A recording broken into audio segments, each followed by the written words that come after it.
صديقي نوفل المحترم.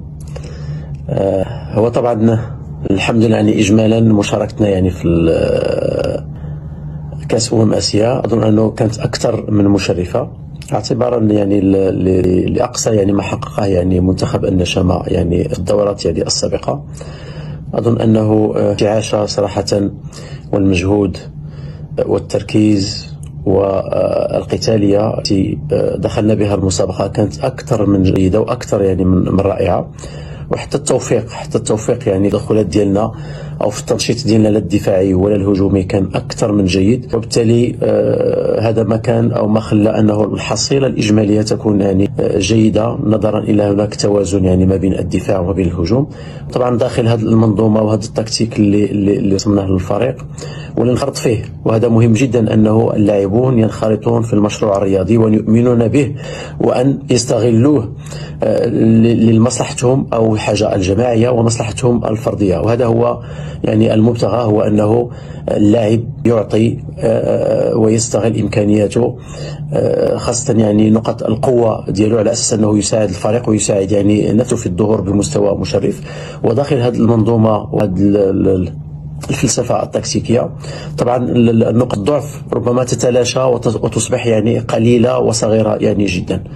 يعني الحمد لله أنه المشاركة كانت جدا مشرفة، والشكر للجميع لكل من ساهم من قريب أو من بعيد يعني في تحضير يعني اللاعبين وفي تحضير يعني المنتخب للوصول لهذا. وتمكنتم من قهر الكبار كما قلت في مقدمة هذه الحلقة، والكل يوم يتساءل عن مستقبل الحسين عموتة مع نشام الأردن. ولكن سي الحسين، قبل أن نتطرق لذلك أريد أن أسألك عن هذه الروح القتالية التي كانت لدى المنتخب الوطني، وأيضا في نفس الوقت بروز مجموعة من الأسماء التي فاجأت الجميع بصراحة ولم تعكس المستويات التي ظهر بها النشامة في تصفيات كأس العالم أمام طاجكستان والمملكة العربية السعودية، وحتى المباريات الودية التي كانت فيها يعني هزاء بالجملة. ولكن في البطولة ولد من رحم مجموعة من النجوم الذين تلألأوا ونالوا إعجاب العالم أجمع. أتحدث عن يعني صراحة من يزيد أبو ليلى وصولا إلى إحسان عميد الفريق، أيضا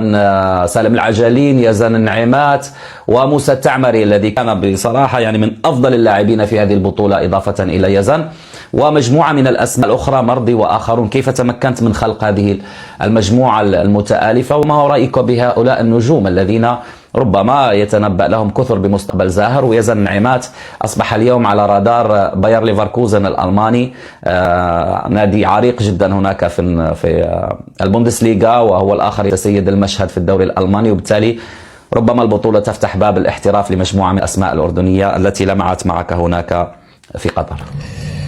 طبعا ابطال هذه الملحمه وهذا الانجاز اكيد يعني بالدرجه الاولى هم اللاعبون.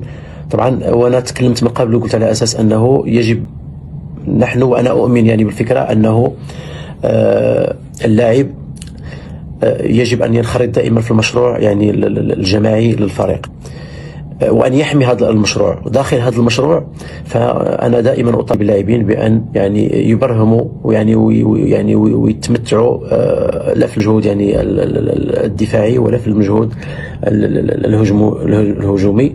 وفي كثير من الأوقات، وهذا هو المطلوب، هو أنه نستفيد من إمكانيات اللاعبين، من نقاط القوة ديال اللاعبين. وطبعا هذه الطريقة اللي لعبنا بها فهي تسمح، وهي يمكن نقول كمجال أفضل، أنه كل لاعب ممكن يترجم الإمكانيات اللي هي الفردية اللي عنده. الحمد لله أنه استفدنا من اللاعبين، خاصة يعني اللاعبين الهجوميين، استفدنا من إمكانياتهم. وطبعا كل مشكور، لأنه نتيجة المقابلة لا يتحملها فقط المهاجمون ولو أنهم سجلوا، لكن حتى الدفاع أو التنشيط الدفاعي ابتداء يعني من حارس المرمى والمدافعين ولاعيبة الوسط. أظن أنه التوليفة اللي كانت حاضرة كانت توليفة أكثر من رائعة، وداخل هذه التوليفة الكل استفاد لا دفاعيا ولا هجوميا. نعم، جميل سي الحسين.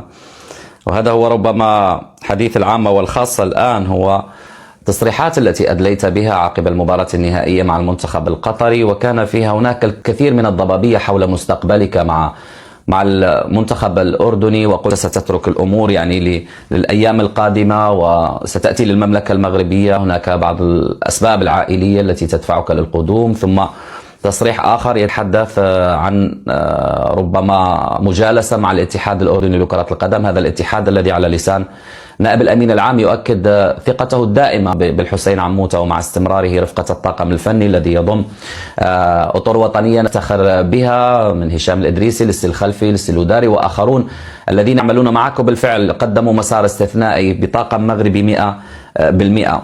هل أنت بكل صراحة وبشكل مباشر هل أنت مستمر مع المنتخب الأردني؟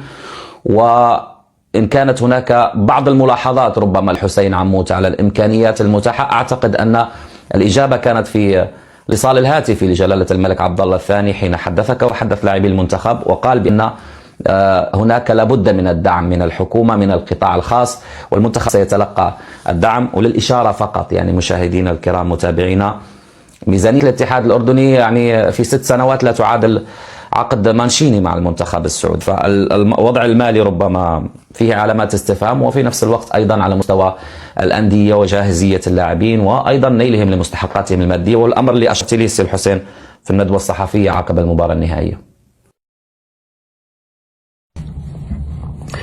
صحيح أنا يعني تكلمت يعني بشكل يمكن مبهم يعني عن المستقبل ديالي مع المنتخب الأردني.